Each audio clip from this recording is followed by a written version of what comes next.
এই যে বাচ্চাটা দেখেন, দেখছেন? এই বাচ্চাটার মা চলে গেছে, ওর মা নাই, ওর বাবা ভিক্ষা করে, ও আমার কাছে থাকে। তো ওর জীবনটা কি হইতে পারে? হ্যাঁ, আজকে ওর মা থাকলে এখানে দিত, ওটা ভাত খাওয়াইতো, গোসল করাইতো, হয়তো স্কুলে পাঠাইতো। আজকে মা নাই, এই জন্য ওর কোনো কিছু নাই। আমার কাছে কাজ করলে আমি টাকা দিব, না করলে দিব না, তাই না?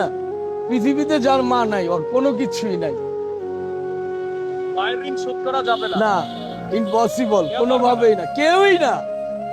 যদি কোনো ব্যক্তি বলে আমি মায়ের ঋণ শোধ করুম, তাহলে আমি আর পা ধুয়া পানি খাবো।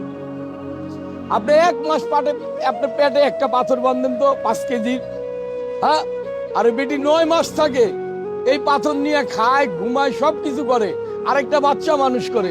আপনারা কি মেয়ে পাগল হয়ে গেছেন? মার সাথে তুলনা দেন?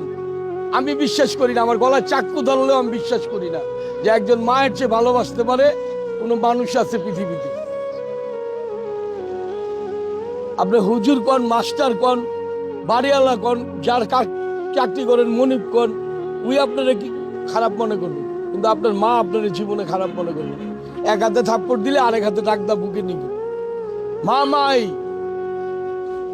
আর বাবা যার নাই, সে তো বাবার মায়া পায়নি, যেন আমার বাবা আমরা চোখেই দেখি নাই।